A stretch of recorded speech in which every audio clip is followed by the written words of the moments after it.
The gentlewoman yields. The chair recognizes the gentleman from Texas, Mr. Green, for 5 minutes. Thank you, Mr. Speaker.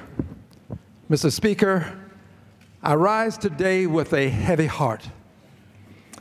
I rise today with a sense of responsibility and duty to the people who have elected me, a sense of duty to this country, a sense of duty to the Constitution of the United States of America. I rise today, Mr. Speaker, to call for the impeachment of the President of the United States of America for obstruction of justice.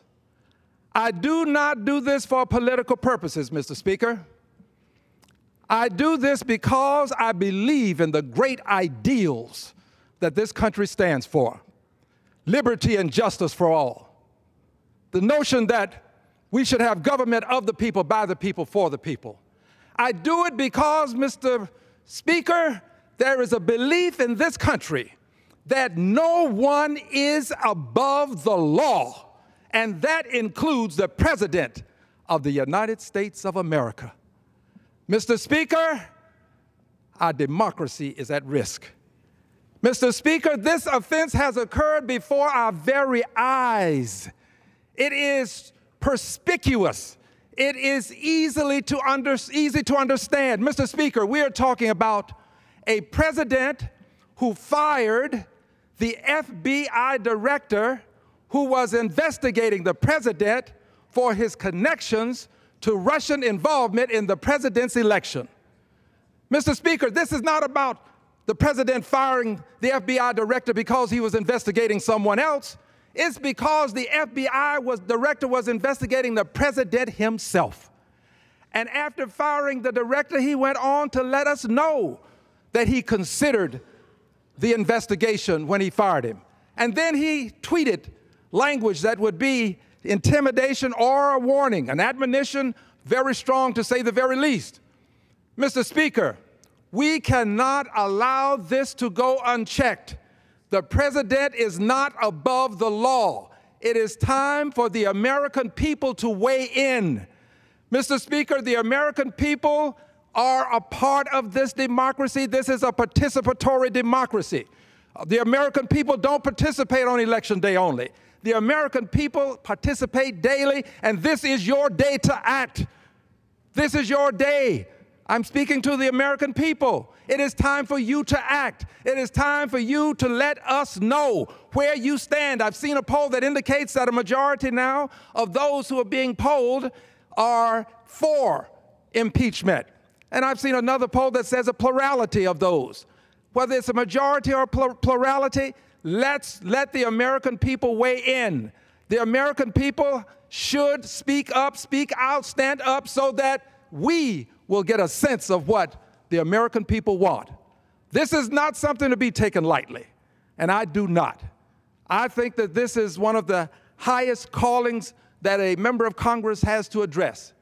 I believe that this is where your patriotism is shown, where you demonstrate to the American people where you really stand. So I take this stand. It's a position of conscience for me. And I have not talked to another person in Congress about this.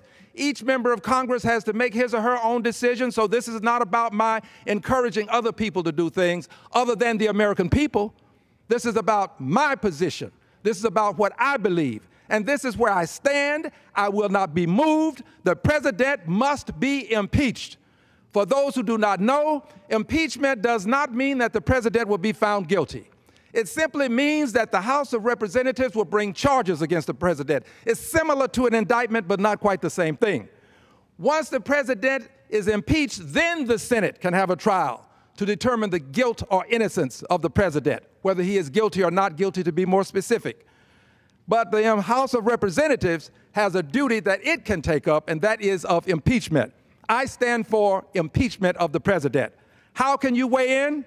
Well, you can contact my good friends over at Free Speech for People. And at this organization, they have a petition. The petition would allow you to weigh in and become a part of the nearly 1 million people who have already said the president ought to be impeached. You can weigh in at impeachdonaldtrumpnow.com. Impeachdonaldtrumpnow.com. And believe me, if a plurality of the people are saying it now, and that's the poll that I really put my emphasis on, the one that says a plurality believes that the president should be impeached, more than 40%, I think that can grow. And I assure you, once you weigh in, American people, there will be a difference in the attitudes about this. I want to thank you, Mr. Speaker, for this opportunity, because but for this opportunity, you might not hear my voice. I am a voice in the wilderness, but I assure you that history will vindicate me. I assure you that righteousness will prevail. I assure you that no lie can live forever, and truth crushed to earth will rise again. I yield back my time. Gentleman yields, and members are reminded to refrain from engaging in personalities towards the president, such as accusations that he committed an impeachable offense. The chair